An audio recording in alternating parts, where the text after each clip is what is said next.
Bob Iger and Josh D'Amaro announced a $60 billion investment over 10 years at the Walt Disney Parks and Resorts across the globe.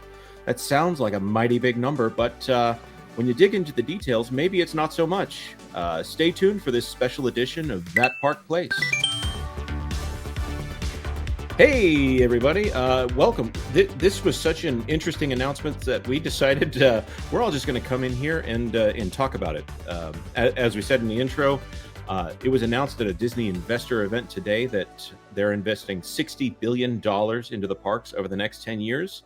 That sounds like a lot of money. $60 billion does sound like a lot of money. So here we have two experts and me. First of all, we have from the illustrious WDW Pro channel. You may know him from the WDW Magic Forums, WDW Pro. It's been a while since I've been over there, but I'm happy to be here. And also a man who continues to astound me with his knowledge of theme parks and just what goes into their construction, their history, and everything else like that, Mr. Vash Sky. Well, thank you for having me, Jonas. I am among illustrious company, so thank you. All right. Well, I guess we should just jump into it. As I've already introduced it several times here, this actually got filed with the SEC, the Disney Parks Experience and Products Highlights and Updates thing. It's Exhibit 99.1, which makes me wonder what happened to the other 98 here. This constitutes forward-looking statements, so they're not being bound to it, but it's also them trying to guide where they're going to be going in the future here, and it's meant to drive up investment. I would say I'm not going to go into the details of the stock price. Let's just say it is down a little bit since this investment. Which would be surprising, by the way, for folks out there who are just reading these articles and thinking, "Oh, Disney is pumping tons of investment in the park. This is great." Right. It's actually the counter, and apparently the investors are smart enough to know that.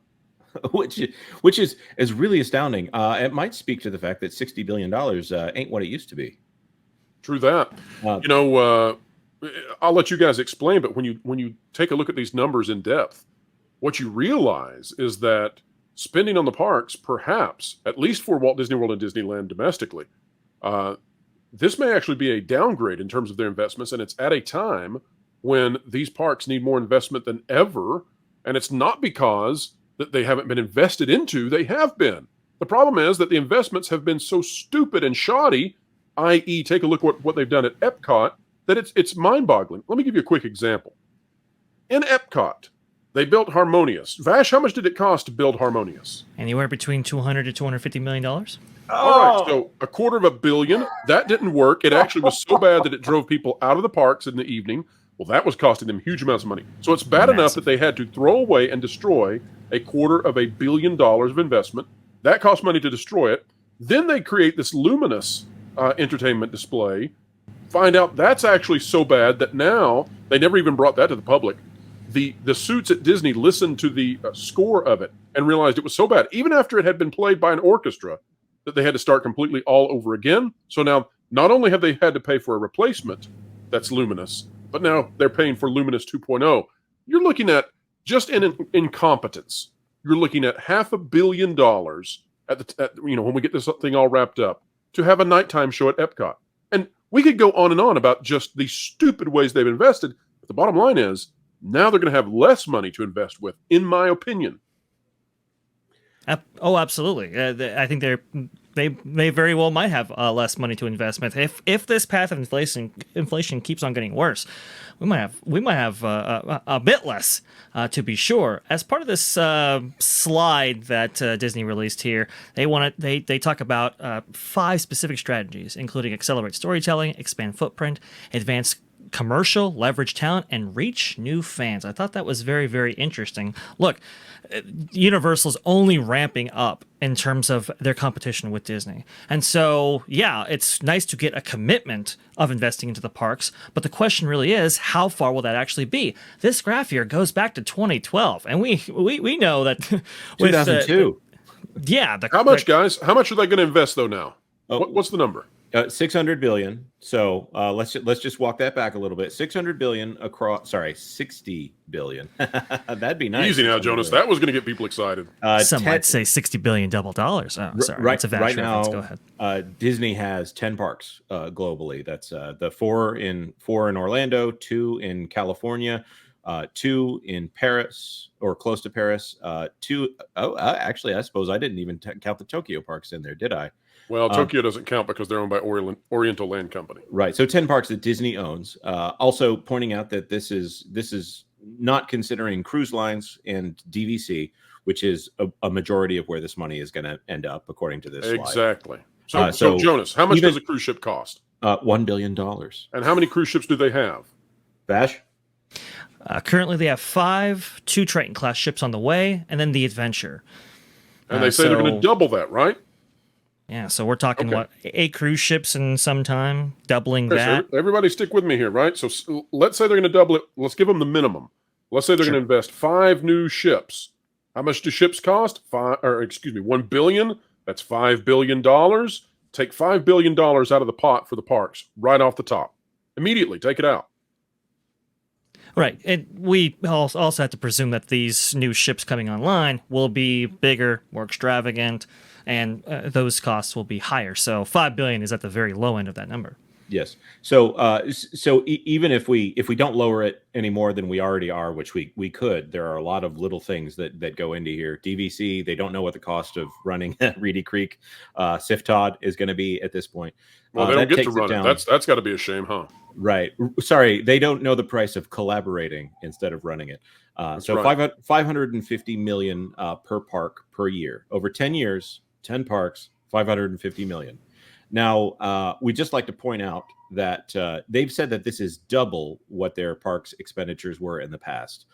Well, when you look at Bob Iger's recent statements, speaking of Siftod and Reedy Creek, Bob Iger made a big public statement about how they were planning to invest $17 billion in the parks in Florida, just in Florida, over the next 10 years. Again, trying to swing around these big numbers so that everyone pays attention and says, oh, they're killing business in Florida. Well, if you divide that up between 4 parks over 10 years, that is $425 million per park. So right, whoa. Hold up a second. Now, here's the cool thing, Jonas. Don't mean to cut you off, but this is the cool thing about this. And folks, this is what the investors know. So if you're reading the news and you're wondering, now wait a minute, why do the investors not like this? I love this. This is great. They're spending more. Hold up. When we talk about investing into Disney World, remember that it's not just parks. Remember that it's water parks. Remember that it's retail. Remember that it is hotels. All of that money that's supposedly going to the parks, let me explain this. It's going to the entire 40 square miles of Disney World. So in terms of what's actually going into the parks, probably significantly less than even what that number represents. Yep. I had always heard the figure like you spend $1 billion out in California, for example, you get a new land. You spend $1 billion out in Walt Disney World, you don't even see it. Which is funny. You see it in a hotel. You'll get a little hotel inside of it. Right. So let's just say that $425 million they were bragging about how much they were intending on spending. Well, double that, and what do you get to? You get to $850 million per park here in the state of Florida. I'm not in Florida, but I'm going to say here in Florida. Now, that doesn't seem like double to me. Just quick math there. I don't know if we have any accountants in the audience. So there's some shenanigans going on with these numbers. They either decrease the investment, and again, the other thing that we're not taking into account is the large amount of inflation that is going on, and no one is saying that inflation is going to be stagnant over the next 10 years. I have yet to find an economist that has that much doom and gloom in their forecast that they're saying there's no inflation. In fact, quite the opposite. Let's ponder this through real quick. So we know that Galaxy's Edge for both sides basically cost about $1.1 billion. There's a little bit of a difference in the Disneyland version because they caught the error in their ways with the Rise of the Resistance and the pucks they were planting in the ground. They caught that a little bit later and they had to do some more work there. But about $1.1 billion is what they spent on Galaxy's Edge. They spent about $500 million on Pandora when they opened that in Animal Kingdom. Now, in today's terms, with inflation the way it is, you're probably looking at, a Pandora would have cost something like $650, $700 million. You're looking at Galaxy's Edge could have cost 1.4 billion. Now, take a look at the fact that Disney has already committed to building something in Animal Kingdom in that expansion pad. Well, it's not really an expansion pad. It's Dino Land, which they've decided they're going to destroy and replace it. 10 years from now. Right. Well, that's a huge investment. So we already know where a giant chunk of change goes. if they do that right at all, you're talking about in excess of $1 billion due to the amount of money that it takes in today's world to build these kinds of theme parks. So very quickly, you begin to run dry on what big new things they could be doing at Disney that they have not yet announced.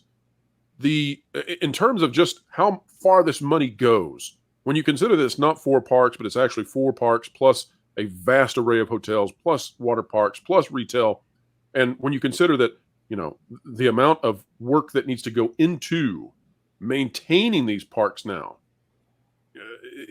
you're talking about not very much. In fact, I would say, I would stretch to say that Disney is actually projecting to the world that they are going to decrease investment in terms of CapEx into the parks versus increase. Gentlemen, what do you think?